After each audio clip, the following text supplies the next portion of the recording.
I buried my son alone while my family celebrated across town.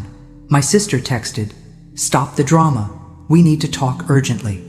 She wants to use my dead son's $300K trust fund for her daughter's wedding, but they had no idea what I was planning. If you're watching this, subscribe and let me know where you're watching from.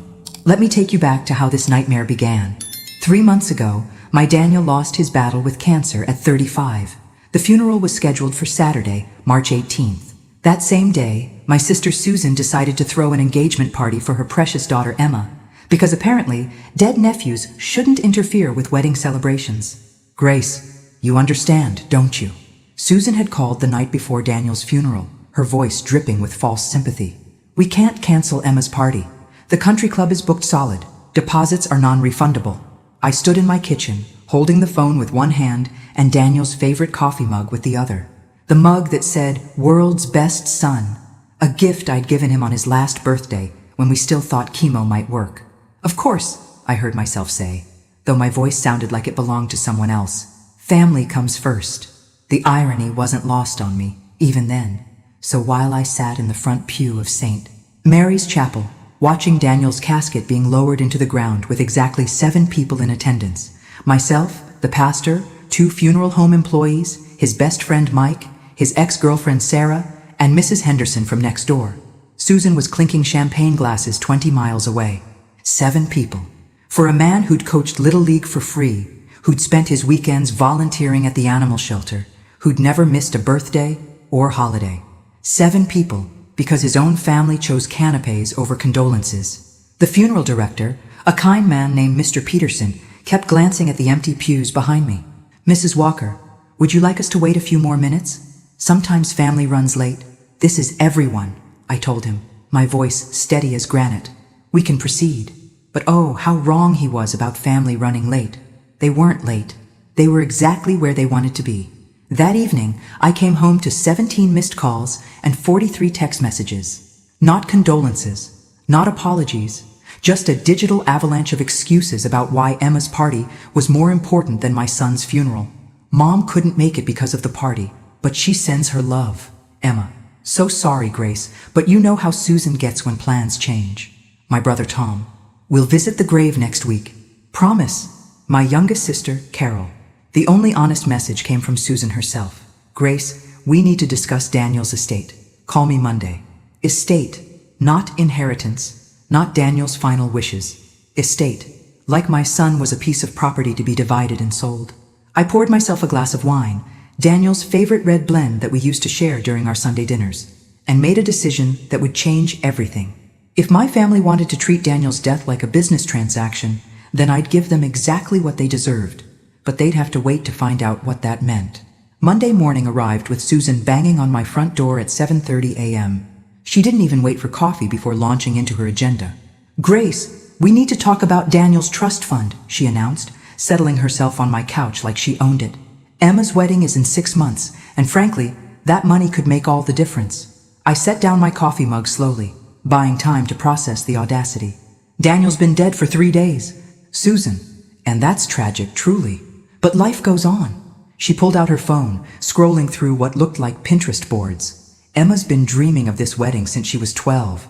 The venue alone costs $80,000, and that's before flowers, dress, catering. How nice for Emma." My voice could have frozen water. "Tell me, did she enjoy the engagement party? I heard it was lovely." Susan had the grace to look uncomfortable for exactly 2 seconds. "Grace, don't be like that. You know we wanted to be there for Daniel, but sometimes life forces difficult choices." "Difficult choices?" I repeated the words slowly, tasting their bitterness. "Like choosing between burying your nephew and celebrating your daughter's engagement? That's not fair, and you know it." Susan's voice took on that whining quality I remembered from childhood. "The party was planned months ago. Daniel would have understood." Would he? Daniel, who'd called Susan Aunt Selfish behind her back since he was 15? Daniel, who'd once told me that Susan only showed up to family events when she needed something? "Besides," Susan continued, oblivious to my internal commentary, "Daniel named you as executor specifically because he trusted you to do what's best for the family." There it was. The real reason for this early morning visit. Susan had been awake all night, probably calculating how to get her hands on that $300K. He left detailed instructions about the trust fund, I said carefully. Susan leaned forward eagerly. Exactly. And I'm sure he'd want Emma to have the most beautiful wedding possible. She's the only grandchild left now, Grace. The only one to carry on the family name. Only grandchild left. As if Daniel had never existed. As if his death was just an inconvenience that cleared the way for Emma's princess fantasy. The trust fund has specific stipulations, I continued, watching Susan's face carefully. Daniel was very particular about how that money should be used. Well, what are they? Susan practically bounced in her seat. I'm sure we can work something out. Maybe a loan against the inheritance? Emma's fiancé has excellent credit. I stood up and walked to the kitchen, ostensibly for more coffee, but really to hide my expression. Susan's greed was even worse than I'd anticipated. The money is locked for 6 months, I called over my shoulder. Standard probate procedures. 6 months? Susan's voice cracked. But the wedding is in 6 months. Grace, you have to do something. Can't you petition the court? Speed things up? I returned with my coffee and sat back down, studying my sister's desperate face. She'd gained weight since I'd seen her last, probably from all those stress-eating sessions over wedding planning. Her highlights needed touching up, and there were lines around her eyes that expensive creams couldn't hide. Why is Emma's wedding so urgent? I asked innocently. Can't they wait a year or two?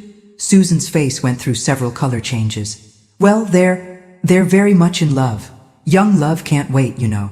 How romantic. I sipped my coffee. And expensive, apparently. Grace, please. This wedding means everything to Emma, and to me. After everything I've been through with the divorce, seeing my daughter happy, Susan's eyes filled with crocodile tears. Everything she'd been through. Susan's divorce had been her own fault. Cheating on her husband with his business partner tends to have consequences. But somehow, in Susan's mind, she was always the victim. I'll consider it, I lied smoothly. Let me review Daniel's exact wishes and see what options we have. Susan brightened immediately. Really? Oh, Grace, thank you. Emma will be so thrilled. I knew we could count on you. As I walked her to the door, Susan turned back with an afterthought. Oh, and Grace? Maybe don't mention this conversation to the rest of the family yet. You know how they get about money discussions. Translation. Don't tell anyone else about the $300K until I figure out how to claim it all for myself. Of course not, I agreed, already planning exactly who I'd be calling first. That afternoon, I drove to Evergreen Memorial Gardens, where Daniel rested in a plot I'd chosen myself. The headstone wouldn't be ready for another month, but I'd placed fresh flowers and a small American flag. Daniel had served 2 tours in Afghanistan before the cancer diagnosis. Well, sweetheart, I said, settling onto the small folding chair I'd brought. Your Aunt Susan visited today. She sends her love and her invoices. The wind rustled through the oak trees overhead, and I could almost hear Daniel's laugh. He'd had the most wonderful laugh, deep and infectious. The kind that made strangers smile even when they didn't know what was funny. She wants your trust fund for Emma's wedding. Can you believe that? Your cousin, who couldn't be bothered to send a sympathy card, wants to wear a $15,000 dress bought with your money. I opened the folder I'd brought.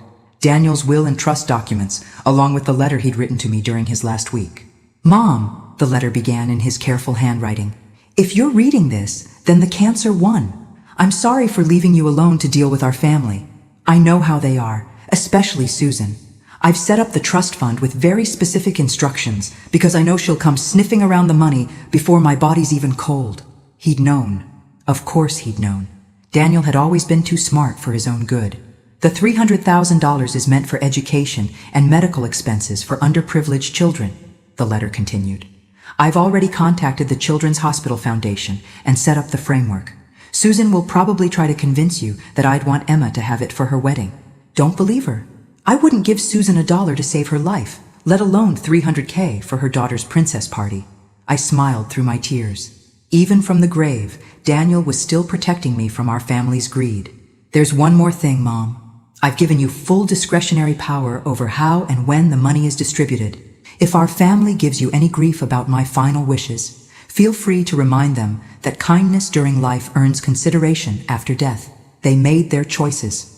Now they can live with the consequences. The letter was signed with a simple, "Love always, your son who knew better." I folded the letter carefully and placed it back in the folder. Daniel had given me more than just money. He'd given me permission to finally stand up to the family that had treated us both as afterthoughts for years. My phone buzzed with a text from Emma. "Aunt Grace, Mom told me the amazing news about Uncle Daniel's gift for my wedding. Can we go dress shopping together this weekend? I want to show you the one I've been dreaming about." The one she'd been dreaming about, while I was dreaming about my son coming home from his last chemotherapy session. I typed back, "We'll talk soon, sweetie." Another text came in immediately. "OMG, yes, I can't wait. This is going to be the most perfect wedding ever. Uncle Daniel would be so happy to see us celebrating life instead of being sad." Celebrating life, is that what we were calling it? I stood up, brushing grass from my skirt, and placed my hand on the temporary marker where Daniel's headstone would go. "Don't worry, sweetheart. I understand the assignment. Susan wants to play games with your memory? Well, she picked the wrong woman to mess with. Your mother didn't raise any fools." On the drive home, I made a mental list of phone calls to make. The lawyer who'd helped Daniel set up the trust, the financial advisor who managed the account, the director of the Children's Hospital Foundation who was expecting Daniel's donation. And then, just for fun, I'd call my other siblings and let them know about Susan's morning visit. After all, she'd asked me not to mention it to anyone. Good thing I'd never been particularly obedient. Tuesday evening brought the family phone tree to my doorstep. Tom arrived first, followed by Carol 20 minutes later. They settled into my living room with the same hungry expressions Susan had worn the day before. "Grace," Tom began, his car salesman voice in full effect. "Susan mentioned you might need help navigating Daniel's estate situation." How thoughtful. I offered them coffee, which they declined. Apparently, this was meant to be a quick intervention. Carol leaned forward with her practiced, concerned expression, the same one she'd used when convincing our mother to sign over power of attorney 3 years ago. "We just want to make sure you're not making any emotional decisions during this difficult time." Emotional decisions? Like burying my son without his family present? "What kind of decisions are you worried about?" I asked, genuinely curious about their strategy. Tom and Carol exchanged glances. Clearly they'd rehearsed this conversation. "Well," Tom cleared his throat, "Susan mentioned that Daniel left some assets that might benefit the whole family. We think it would be wise to distribute those assets sooner rather than later. For tax purposes." Tax purposes. How creative. And what assets would those be? I kept my voice neutral, though I was enjoying watching them squirm. "The trust fund," Carol said bluntly. "Susan said it was substantial." "Did she now?" I sipped my coffee slowly. "What else did Susan tell you?" Another glance between the siblings. Tom took the lead again. "Look, Grace, we know Daniel meant well, but he was young and probably didn't understand the tax implications of a large inheritance. If we divide the money now among all the grandchildren, everyone benefits." "All the grandchildren?" I raised an eyebrow. "Tom, your kids are in their 30s and 40s. Carol, yours are in their 20s with good jobs. Emma is the only one getting married." "That's not the point," Carol protested. "It's about fairness. Daniel wouldn't want to play favorites." Wouldn't he? Daniel, who'd called Tom's oldest son a spoiled brat who's never worked a day in his life. Daniel, who'd once told me that Carol's daughter was too busy taking selfies to notice anyone else exists. "Besides," Tom added, his voice taking on that patronizing tone I remembered from childhood, "you're not getting any younger, Grace. Managing a large sum of money can be stressful. We could help take that burden off your hands." The burden of managing my own son's final wishes. "That's very considerate," I said, "but I think I can handle it." Carol's face tightened. "Grace, be reasonable. You live alone, you're in your 60s, and you just lost your son. This isn't the time to be stubborn." "Stubborn?" I set down my coffee cup with deliberate care. Like when I was stubborn about attending Daniel's funeral instead of Emma's engagement party. The room went silent. Tom studied his shoes, while Carol suddenly found the ceiling fascinating. "Grace," Carol finally said, her voice softer, "we know you're upset about Saturday, but families sometimes have to make difficult choices." "Stop," I held up my hand. "Just stop right there. You want to talk about difficult choices? Let me tell you about difficult choices." I stood up and walked to the mantel where Daniel's purple heart sat next to his college graduation photo. Difficult choices are deciding whether to take your son off life support. Difficult choices are choosing a casket for someone who should have outlived you. Difficult choices are sitting alone at a funeral because your family chose champagne over compassion. When I turned back around, both siblings looked uncomfortable. "Now," I continued, my voice steady as steel, "you want to make another difficult choice about my son's money. The money he specifically designated for charity work with sick children. The money he trusted me to distribute according to his wishes. Tom's face reddened. Susan said he left it to the family. Susan lied.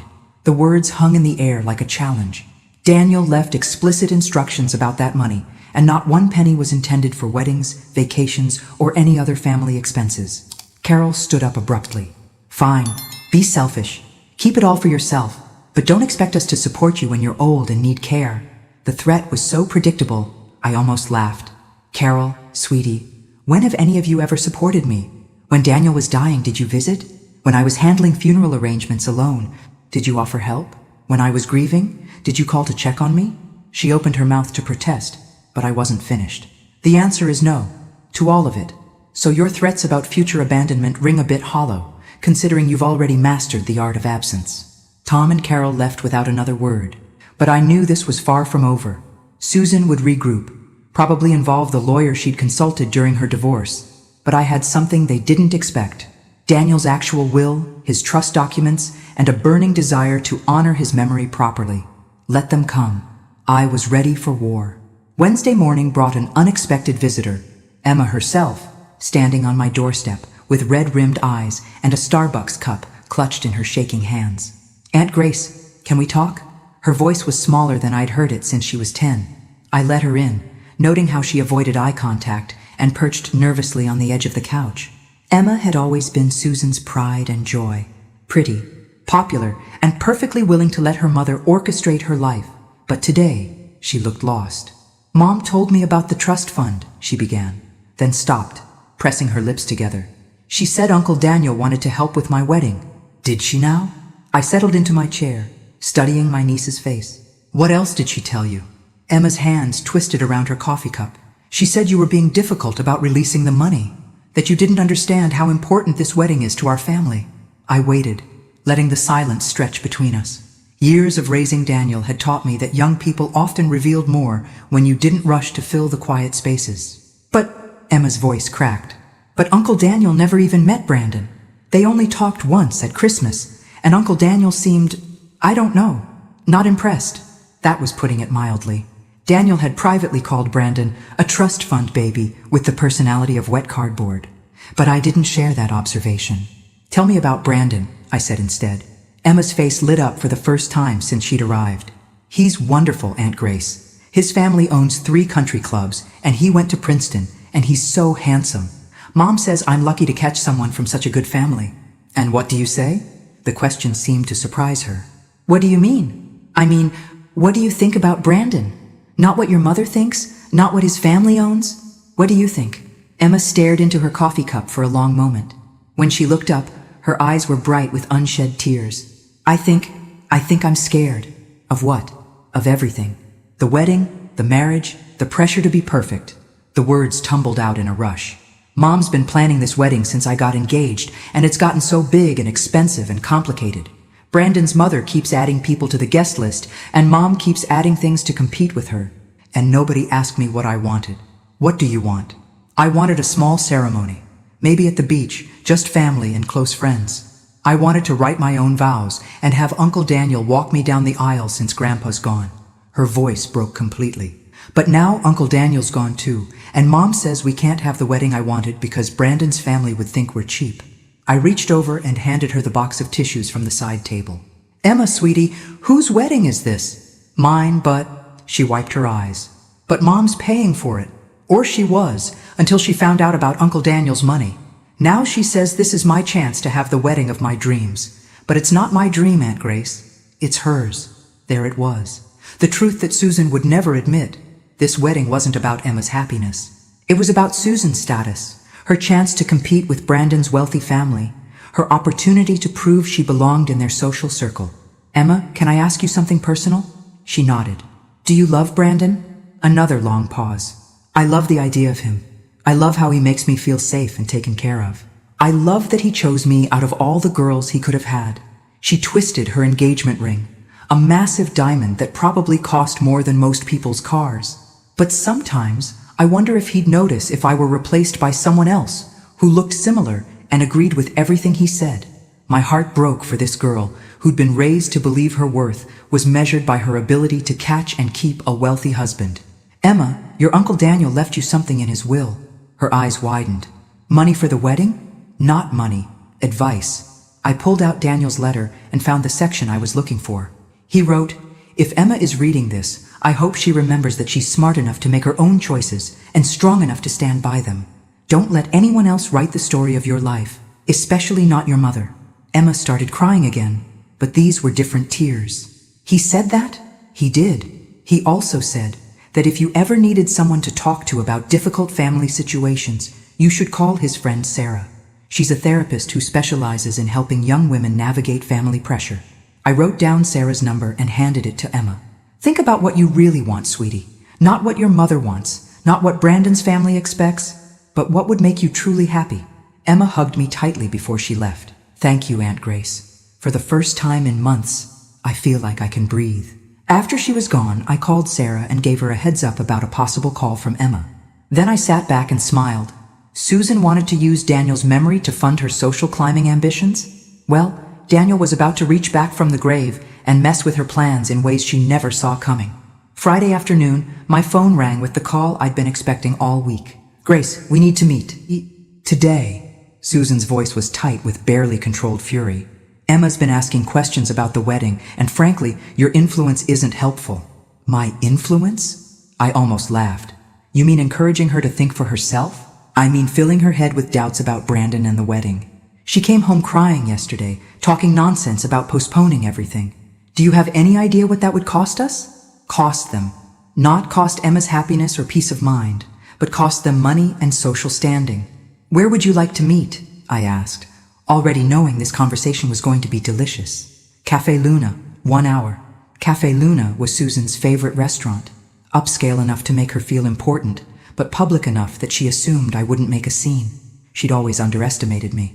I arrived first and chose a table in the center of the dining room, close enough to other patrons that Susan would have to control her voice, but far enough away that we could speak freely. When she walked in 10 minutes later, I could see the storm brewing in her eyes. "Let's get straight to the point," she said, without preamble, sliding into the chair across from me. "What did you tell Emma?" I told her the truth about Daniel's will. I signaled the waitress for coffee, something you apparently forgot to mention. Susan's face went through several color changes. "What truth?" "That Daniel never intended his money to fund Emma's wedding. That he specifically designated it for charity work with sick children. That you lied to your entire family about his final wishes." The waitress appeared with our coffee, giving Susan a moment to compose herself. When we were alone again, she leaned forward with her most intimidating expression. "Grace, I don't think you understand the situation here. Emma's engagement to Brandon is the best thing that could happen to our family. His father owns half the commercial real estate in the county. His connections could help all of us." "Help you? You mean, help all of us," she repeated firmly.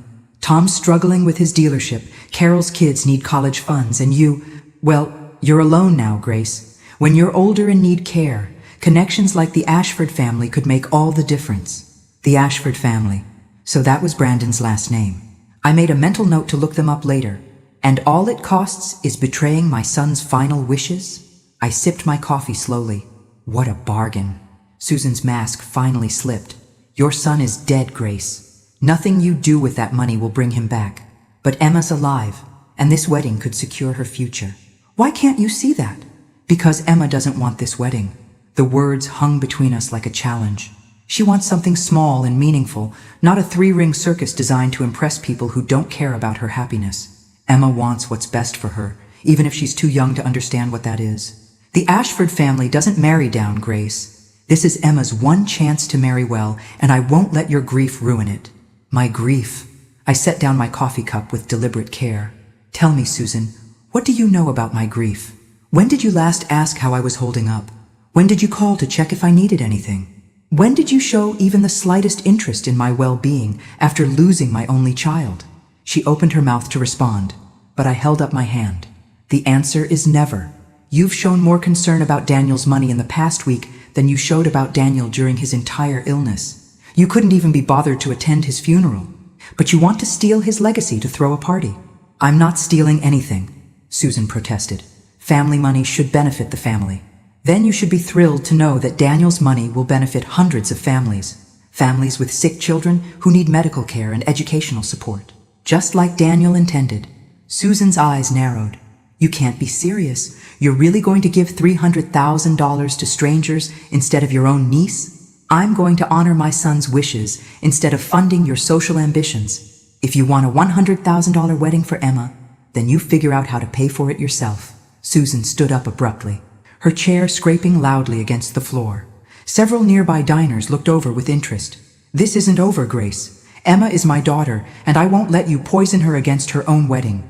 There are legal ways to challenge a will, especially when the executor isn't acting in the family's best interests. Try it, I said calmly. I'd love to explain to a judge why Daniel's aunt thinks she deserves his money more than the sick children he wanted to help. Susan stormed out without another word, but her threat lingered in the air. She was going to lawyer up, which meant I needed to do the same.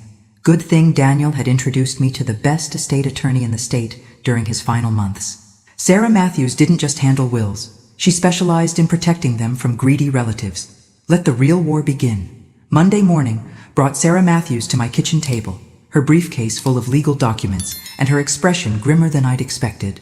Grace, I need you to understand what we're up against, she said, spreading papers across my table. Susan hired Richard Blackstone. The name meant nothing to me, but Sarah's tone suggested it should. Should I be worried?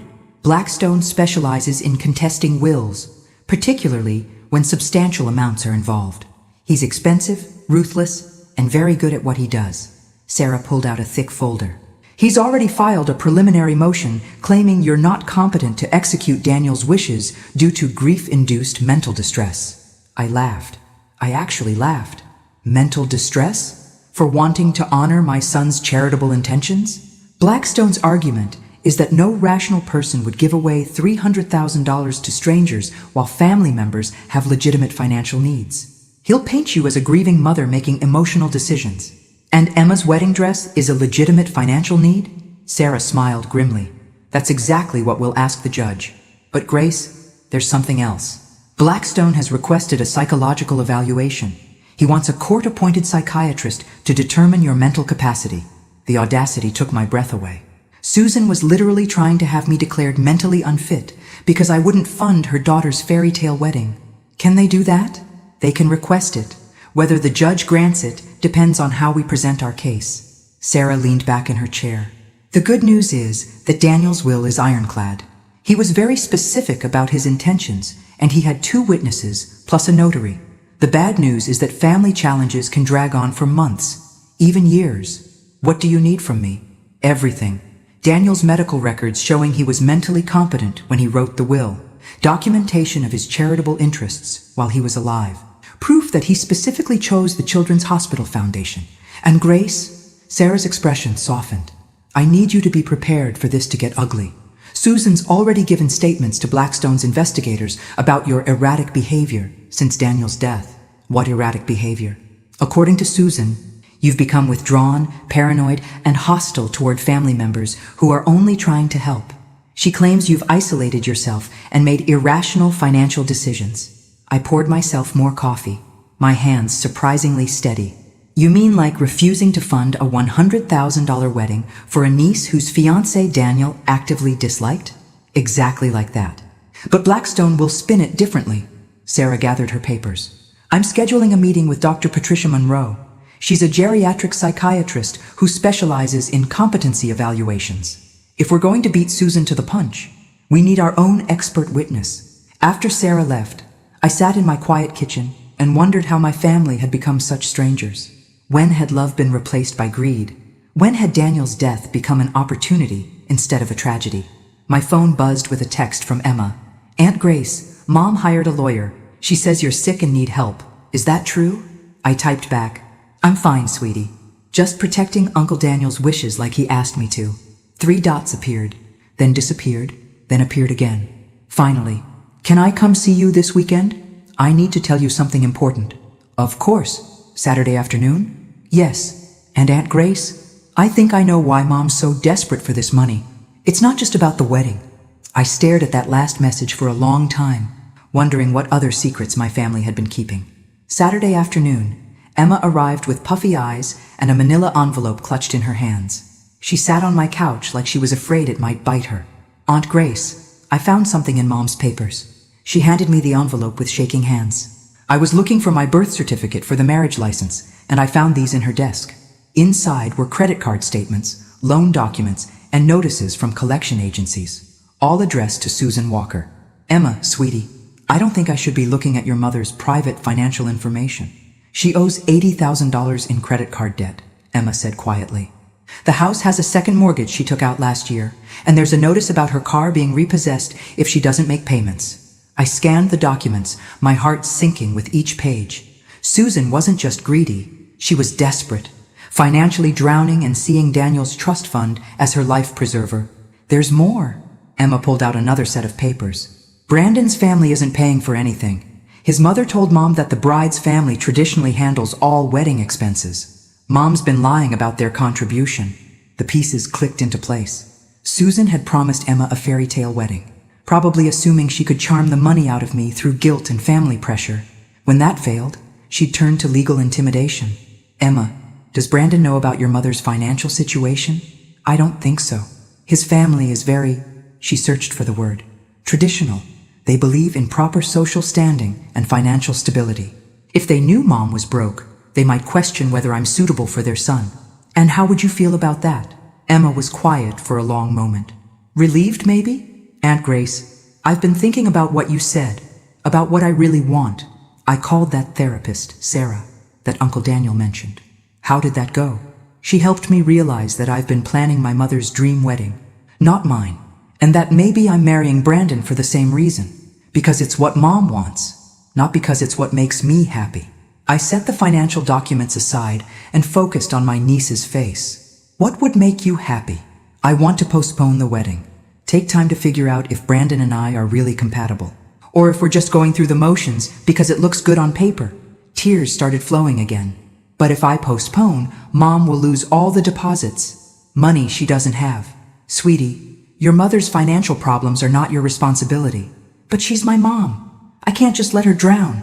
The loyalty was admirable, but misplaced. Susan had created this mess through years of overspending and social climbing. Now she was trying to drag Emma and Daniel's memory down with her.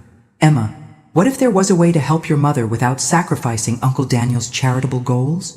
She looked up hopefully. "What do you mean?" "What if Daniel's foundation could hire your mother as a fundraising coordinator? It would be legitimate work with a real salary, and it would give her a chance to rebuild her finances honestly. Would she do that?" I thought about Susan's pride, her need to appear successful, her complete lack of experience in nonprofit work. "Probably not, but we can offer." Emma left that afternoon with a plan to talk honestly with Brandon about postponing the wedding and with Susan about alternative career options. I doubted either conversation would go well, but at least Emma was finally thinking for herself. That evening, my phone rang. Susan's name flashed on the screen, and I could practically feel the fury radiating through the device. "How dare you poison my daughter against her own wedding?" she screamed before I could even say hello. "Emma made her own decision, Susan. She's confused and grieving. She needs guidance, not some therapist filling her head with nonsense about independence. She needs to marry someone she loves, not someone who improves your social status." "You have no idea what you're talking about," Susan snarled. "Emma's wedding is her chance at a better life. Brandon's family has connections, money, influence, things that actually matter in the real world. Does Brandon know you're broke?" The silence stretched so long I thought she'd hung up. "I don't know what Emma told you," Susan finally said, her voice dangerously quiet. "But my financial situation is temporary. The wedding will solve everything. By bankrupting Daniel's charity? By securing Emma's future, something you apparently care nothing about." The call ended abruptly, leaving me with the distinct impression that Susan's legal battle was about to get much more personal. Tuesday morning brought an unexpected alliance to my doorstep. Tom and Carol stood on my porch, but their expressions weren't hostile this time. "Grace, we need to talk," Tom said, his usual salesman confidence replaced by genuine concern. "About Susan." I let them in, curious about this development. "We had coffee with Susan yesterday," Carol began, settling into the same chair she'd occupied during our previous confrontation. "She's not well, Grace, financially or emotionally." "Emma told you about the debt?" Tom nodded grimly. She owes money to people who don't accept payment plans. The kind of people who make house calls when you're late. That was news to me. Emma hadn't mentioned anything about dangerous creditors. How bad is it? I asked. Bad enough that she borrowed $15,000 from Tom last month, Carol said. Money he needed for his own business, and she asked me for another $10,000 yesterday. So, Susan's desperation ran deeper than credit cards and second mortgages. She was borrowing from family members who couldn't afford to lose the money. We came to apologize, Tom continued, and to ask for your help. My help? Not with money, Carol said quickly. With Susan. She's obsessed with this wedding, with getting Daniel's trust fund. She's talking about hiring private investigators to dig up dirt on you, about proving you influenced Daniel when he was sick. She's already hired Richard Blackstone. We know, and we think she's making a terrible mistake. Tom leaned forward. Grace, we were wrong about the trust fund. Dead wrong. Daniel's money should go where Daniel wanted it to go. But Susan's going to destroy herself fighting you. This was an interesting development. What do you want me to do? Talk to her, Carol pleaded.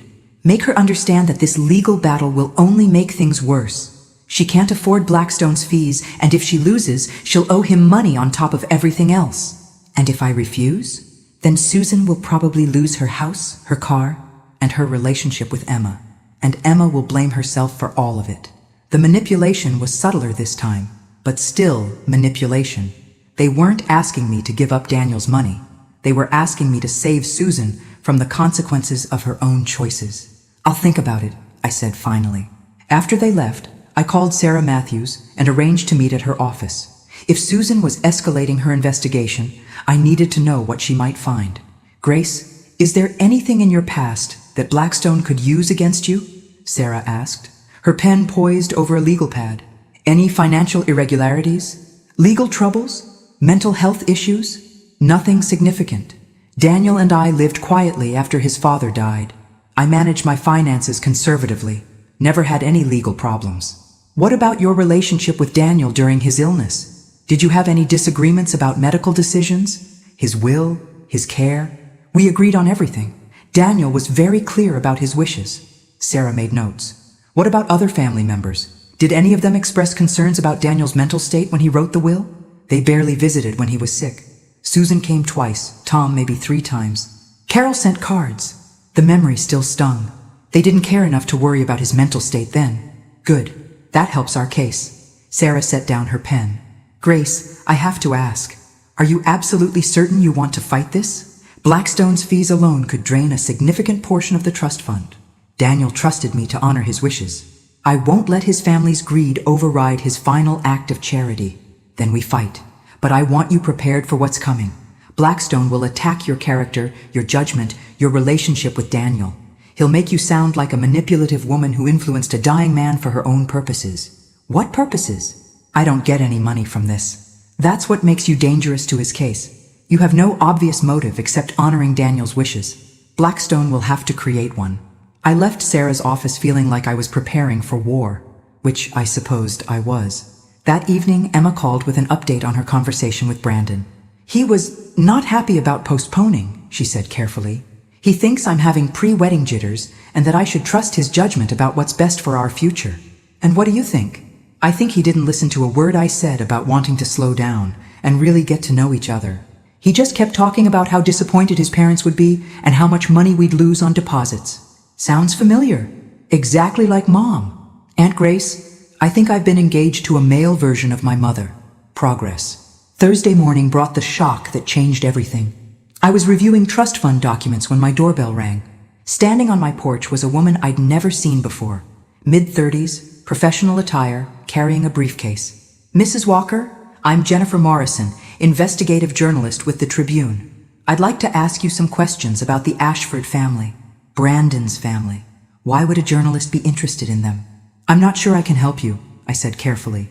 I'm working on a story about charity fraud and tax evasion.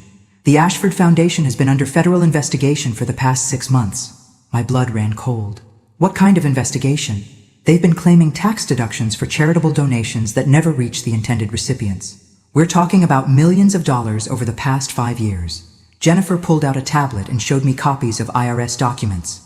The foundation's director is Brandon Ashford Sr. His son, Brandon Jr. is listed as the assistant director. Both are facing potential federal charges. I sank into my porch chair, the implications washing over me. Does Emma know? I doubt it. The investigation has been kept quiet pending the outcome. But Mrs. Walker, there's more. The Ashford family has been targeting wealthy widows and families with substantial inheritances. They arrange marriages or partnerships, then gradually gain access to the money for their fraudulent operations. You think Brandon is deliberately targeting Emma? I think Brandon's family identified your niece as someone with potential access to significant funds. The timing of their engagement, right after Daniel's diagnosis became public knowledge, is suspicious. I thought about Emma's description of their whirlwind courtship, how Brandon had swept her off her feet at a charity gala just 3 months after Daniel entered hospice care, how he'd proposed after only 4 months of dating, how his family had immediately insisted on an expensive wedding with extensive media coverage. What do you need from me? I asked. Information about the trust fund, how much money is involved, who has access, what safeguards are in place. If the Ashfords are planning to defraud your family, we need to document their methods. I gave Jennifer the basic facts about Daniel's trust and Susan's legal challenge. She took notes rapidly, her expression growing more concerned. Mrs. Walker, your sister's lawsuit might actually be helping the Ashfords. If she succeeds in getting the money distributed to family members, it becomes much easier for them to access through marriage. But Emma's having doubts about the wedding. Then she needs to know the truth about her fiancé's family immediately. Mrs. Walker, if Emma marries Brandon Ashford, she could be charged as an accessory to federal fraud, even if she had no knowledge of their activities. I called Emma immediately after Jennifer left. Sweetie, I need you to come over right now. There's something about Brandon's family you need to know. I can't. Aunt Grace, Brandon's taking me to meet with the caterer, and then we have dinner with his parents. Can it wait until tomorrow? Emma, this is urgent. Cancel your plans and come here now. Something in my voice must have convinced her. Okay, I'll be there in an hour. When Emma arrived, I introduced her to Jennifer Morrison and watched my niece's face go white as the journalist explained the federal investigation. That's impossible, Emma whispered. Brandon's family are respected philanthropists. They've donated millions to charities. They've claimed to donate millions, Jennifer corrected. But the money never reached the intended recipients. It was funneled into offshore accounts controlled by the family. Emma looked like she might be sick. Brandon wouldn't be involved in something like that. Emma, I said gently, how much does Brandon know about Daniel's trust fund? Everything. I told him all about it after Mom explained how Uncle Daniel wanted to help with our wedding. Jennifer and I exchanged glances. What exactly did you tell him? I asked. About the $300,000? About how you were the executor? About Mom's lawsuit to get the money distributed to family members? Emma's voice grew smaller with each word. Oh God. He asked so many questions about the legal process, about how long it would take, about whether the money could be accessed before the wedding. Emma, Jennifer said carefully, I need to ask you something. Has Brandon or his family suggested any changes to your financial arrangements? Joint bank accounts? Power of attorney? Anything like that? His mother suggested I set up a joint investment account with Brandon before the wedding. She said it would show the banks that we're serious about building a life together. Emma was crying now. She even gave me the name of a specific financial advisor to use. Jennifer made a note. That financial advisor is probably part of their operation. Once you had joint accounts, Brandon would have access to any money you received from the trust fund. I need to call this off, Emma said, her voice stronger now. The wedding, the engagement, everything. I need to get away from them. Carefully, Jennifer warned. If the Ashfords realize you know about the investigation, they might escalate their timeline. Can you act normal for a few more days while we coordinate with federal agents? Emma nodded, wiping her eyes. What about Mom's lawsuit? I smiled for the first time in days. Oh, that just became a blessing in disguise. If Susan succeeds in freezing the trust fund pending legal review, the Ashfords can't touch a penny of it. So Uncle Daniel protected us even from beyond the grave? Your uncle was always smarter than the rest of us gave him credit for. 2 weeks later, I sat in Judge Harrison's courtroom watching Susan's case crumble in real time. Richard Blackstone's confident demeanor had evaporated when federal agents served him with a subpoena that morning, and Susan looked like she'd aged 10 years in 10 days. Your Honor, Sarah Matthews addressed the court, we move to dismiss all challenges to the trust fund based on new evidence that has come to light regarding the petitioner's motives. Blackstone stood up shakily. Objection, Your Honor. The federal investigation has no bearing on my client's legitimate concerns about the executor's mental capacity. Actually, it does, Sarah continued smoothly. Mrs. Susan Walker's daughter was engaged to Brandon Ashford Jr., who is currently under federal indictment for charity fraud. Mrs. Walker's sudden urgency to liquidate the trust fund coincides exactly with her daughter's engagement to a known criminal. The judge raised an eyebrow. Ms. Matthews, are you suggesting that Mrs. Walker was aware of Mr. Ashford's criminal activities? No, Your Honor. We're suggesting that Mrs. Walker was being manipulated by the Ashford family, who targeted her daughter specifically to gain access to the trust fund money.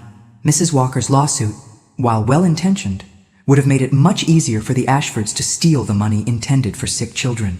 Susan turned to stare at me, her face a mixture of shock and horror. Clearly, no one had explained the Ashford situation to her. Your Honor, Sarah continued, the executor, Mrs. Grace Walker, actually protected the trust fund from federal criminals by refusing to liquidate it prematurely. Her actions, which appeared stubborn to the family, were actually prescient. Judge Harrison looked over his glasses at Blackstone. Counselor, do you have any response to these allegations?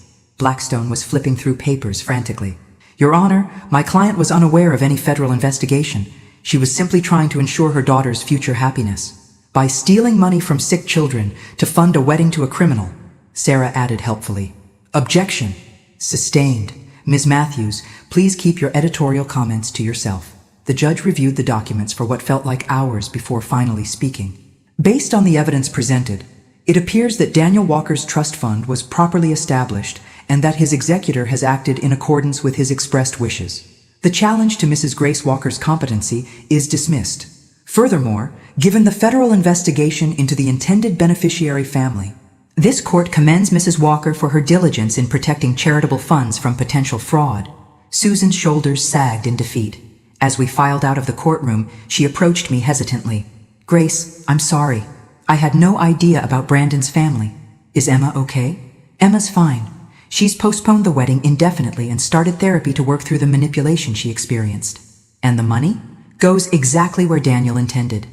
The Children's Hospital Foundation will help hundreds of families with sick children receive the medical care and educational support they need. Susan nodded slowly. He would have liked that. Yes, he would have. We stood there awkwardly for a moment before Susan spoke again. Grace, about my debt situation. Sarah Matthews knows several nonprofit organizations that need experienced fundraisers. The pay isn't enormous, but it's steady work with good people. You'd recommend me for a job? After everything? I looked at my sister, really looked at her, and saw not the greedy woman who'd tried to steal my son's legacy, but the frightened woman who'd made terrible choices out of desperation. Daniel believed in second chances. I said finally, I think I can manage one. 6 months later, I received a photo in the mail. Emma, looking radiant in a simple white dress, standing on a beach next to a young man in a Coast Guard uniform. The note on the back read, Aunt Grace, meet my husband, Michael. We had the wedding I always dreamed of. Small, meaningful, and paid for with our own money. Uncle Daniel would have approved. Love, Emma. That evening, I visited Daniel's grave with fresh flowers and the Children's Hospital newsletter featuring a story about the Daniel Walker Memorial Fund. 37 children had received medical assistance in just 6 months. Well, sweetheart, I said, arranging the flowers on his headstone. Your plan worked perfectly. The family learned some valuable lessons about greed and consequences. Emma found genuine love, and dozens of sick children are getting the help they need. The wind rustled through the oak trees. Thanks for listening. Don't forget to subscribe and feel free to share your story in the comments. Your voice matters.